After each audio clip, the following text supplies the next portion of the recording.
In the very stable world of network technology, it's pretty rare that you come across something that turns the whole world of networking upside down.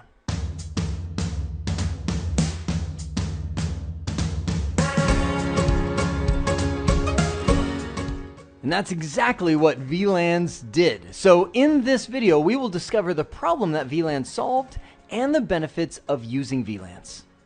So before we can really appreciate VLANs and get into the configuration and all that, we have to first understand what problem they solve.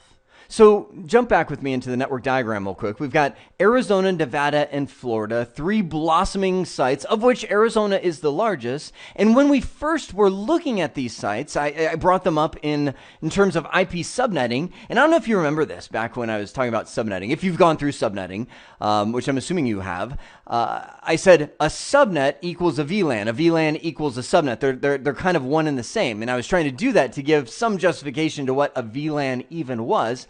But I didn't answer the question of why. I mean, why do we have these VLANs here? Well, I'll give you three specific reasons why.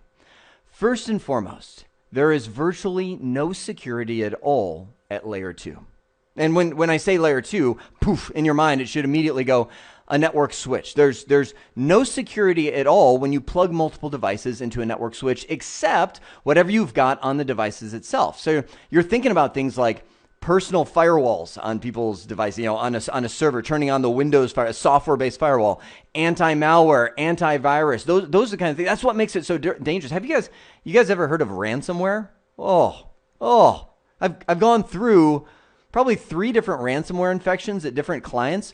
Essentially, a device comes into the network, plugs in, and because there's no security at layer 2, boom, it shoots across the network and literally encrypts and locks everybody's files, and then that's why they call it ransom, holds them ransom. So if you've got BYOD-style devices that are showing up and connecting in, and these things are ransomware infected, like death, and you plug that into the network, it's going to reach out and hit every other device. If it happens to have credentials that are, domain credentials or something like that, bam! Everything that thing can access is immediately blocked. So blocked and encrypted and locked down until you pay thousands and thousands often dollars ransom, and sometimes even then can't get it back.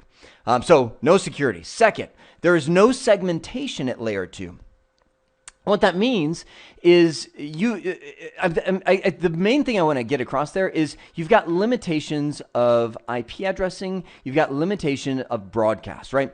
In the IP-based world, we have broadcast messages, we have multicast in IP version 6.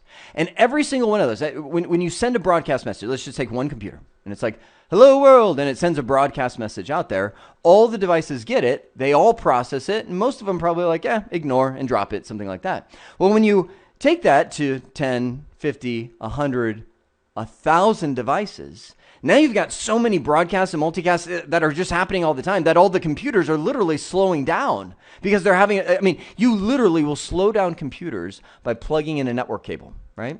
So the best thing that you can do is segment those devices into separate groups. Like, okay, here's a group of a certain kind of devices, right? And we'll have broadcast there, but it's small enough that it doesn't impact the performance. Okay, here's our segment number 2, and so on and so forth. You can't do that. You can't put those devices in those separate buckets at layer 2, meaning just with a normal switch. So then there's also no real way to differentiate devices and I would say traffic types at layer 2. These little graphs here are representing quality of service parameters. Truth be told, not all network traffic is created equal. I mean, you're watching this over the network right now. This should be prioritized. but everything, it's the most important kind of. No, I'm kind of joking. But like for instance, take an IP phone. As you're having a conversation on a phone, you're speaking. The words coming out of your mouth are getting translated into packets, right? There's no way of differentiating between that and somebody watching a movie on YouTube or somebody copying a huge file to Dropbox. I mean, those traffic types are not created equal, and so VLANs. This is the problem. This is the problem, right? So I'm transitioning. So VLANs solve that. And I knew I was getting a little ahead of myself. How did we, so before VLANs came and solved that, how did we solve it in the past? And by the way, the reason I'm putting this here is by understanding how we solved it before, you're going to understand how VLANs work, and it really helps enhance your knowledge. So the old days, we would put routers everywhere, meaning I would have, a group of devices over here, let's just say 100 devices, and then I would plug it into a router, and then I'd have another 100 devices, and maybe you divide it up with, that's your accounting department, that's your sales department, and what's the problem with that? Well, two problems. One, routers are expensive, and routers are slow. I mean, not really slow, but comparatively slow. When you're talking about, how fast you can communicate through a switch is wire speed. Why is that? Because it's ASIC based, application-specific integrated circuitry, meaning it can look at MAC addresses and figure out what to do with them fast as the wire can transmit, whereas the router processes higher layer stuff. So it's looking at software-based tables and so on and so forth. Are you allowed, et cetera, et cetera. So it can literally bog down and slow down the connection. So to prevent that, to prevent having to put routers everywhere and slowing down the connections, people would start putting servers on every network. So you would have an accounting server, you would have an HR server, and you can imagine, the price of that. You're not maintaining server, you're purchasing licensing, blah, blah, blah, blah. So that was how we handled all these different traffic segments in the past. But now with VLANs, we don't have to do that anymore. What VLANs are able to do is create broadcast domains, subnets, networks in one. And what I mean by that, these three things, if you were to look them up in the Jeremy's Dictionary for IT, they would be synonyms. A broadcast domain literally means how far does a broadcast travel until it's stopped. A normal switch, let's just connect these two guys together, right?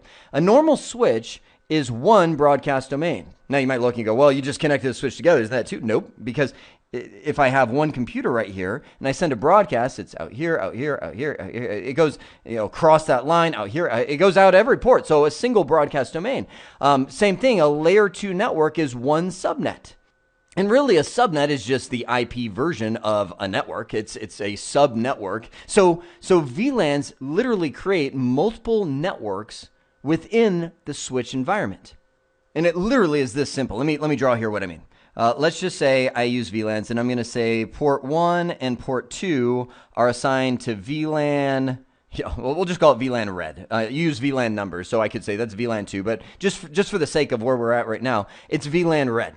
And then I can change my pin color, and I could go, okay, let's say port 3 and port 4 are in VLAN blue, which maybe that's VLAN 3, right? It's literally, if I could give you the visual, it would be like taking a switch over your knee and being like, da, chop, and having two separate switches in your hand, the red switch and the blue switch, because that's literally what the VLAN does, is it breaks that switch into two separate switches. When I plug a computer in here, it's now going to be able to communicate with the blue ports. When I have a computer, well, I can't just draw a blue computer in a red domain. I got to have a red computer. Red computer right here, it can communicate with computers in the red ports, right? And so it literally, so if this guy sends a broadcast, it only goes out the red ports, right? Pretty simple. Now, so a couple questions. You're looking at that switch right there. First off, what about these ports? What are those? Those are uncolored ports. I haven't even gotten that far, right? But they are, let's just say, out of the box, every switch is doing VLANs, and every port is a member of VLAN 1, right? So VLANs are happening. It's always been happening, whether you like it or not. Pull the switch out. And we'll do it. We'll actually get into these switches just a little bit from now, and I'll type in show VLAN, and you'll see all the ports are just sitting in VLAN 1. So by moving these computers into VLAN red or VLAN 2 and VLAN 3, you've literally removed them from VLAN 1. Okay, so let's just connect a cable between these two switches. So first off, it's like, where did that go? It's like behind there. So let's just say we have a port on the side of these switches for the sake of it, right? So what VLAN is that in? Well, good question. By default, it's in VLAN 1. So if you didn't change anything, what do you think would happen? Well, anything that you have plugged in here If it sent a broadcast or it tried to communicate, it would go across that link. And I'm assuming we haven't done anything over here, so they would all be in VLAN 1 as well. So that they'd be communicating, but they would be completely segmented from VLAN blue and VLAN red over here, VLAN 2 and VLAN 3, right? They're completely cut off. So you go, okay, well, I don't want that. I want to be able to extend my VLAN across multiple switches. I mean, so what would I do? What if I change that to VLAN 2? Like I say, okay, you're in VLAN 2. Well, that's great. You just extended the red VLAN across to the other switch. And what would happen if you did that is all these ports, I'm not going to change colors. You get it, right? All these ports are going to be a member of the red VLAN. They would be red ports, right? But the problem is, I can't put blue ports there unless I change it to, well, no, that's going to be VLAN 3, VLAN blue, right? Then poof, all those change blue. And okay, do you get where I'm going here? The connection between switches should be able to send all the VLANs, right? It shouldn't just send one of them across. It should send all of them. And for that, we have a special term. It's called a trunk.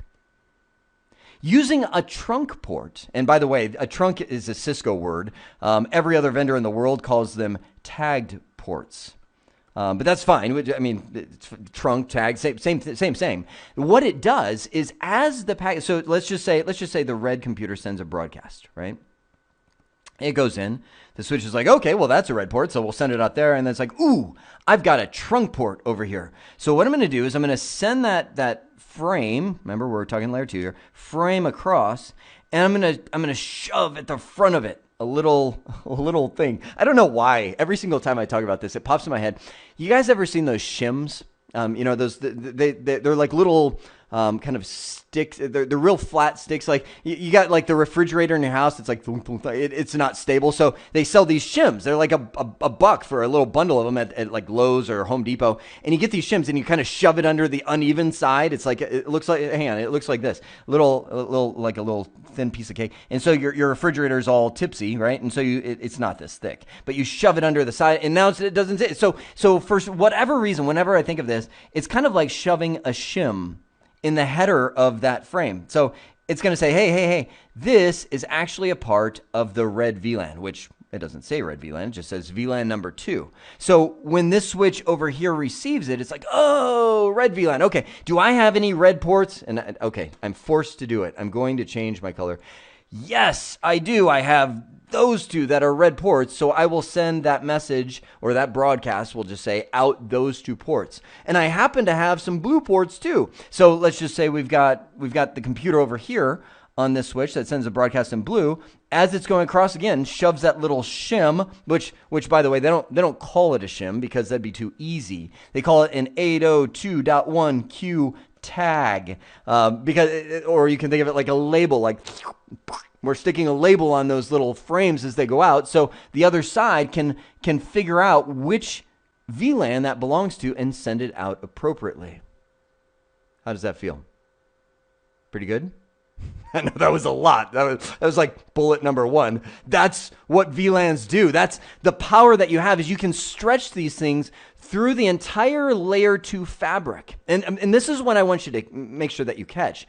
This is a layer 2 fabric kind of thing. So hey, you're like quilting? No, like they call it the fabric, all the switches that are connected together. Like, hang on.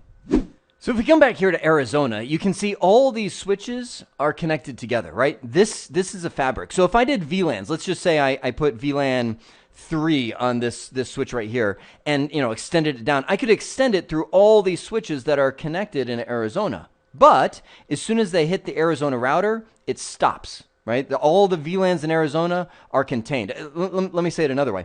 If I put VLAN 2 or 20, let's just say in Arizona, because that's what we're using, VLAN 20 in Arizona, and then I went over here to the land of the dinosaurs in Nevada and put VLAN 20 over there, it would be a different VLAN 20. Right? Like the VLAN 20 over here would stay in Nevada, and I could extend it through the whole fabric in Nevada, and all the devices there could use VLAN 20, but it would be different than the VLAN 20 over here in Arizona. Does that make sense? That's what I mean when I say the VLANs extend across the entire layer 2 fabric, and they stop at the router. They segment and isolate traffic. That's the core of what VLANs do. And if you're like me, you're probably like, okay, I think I got a little bit about it. That's okay. Continue on in the skill. I'm going to continue to expand on what these VLANs do. So for now, we have seen the problem that VLANs solve and the benefits of using VLANs. I hope this has been informative for you, and I'd like to thank you for viewing.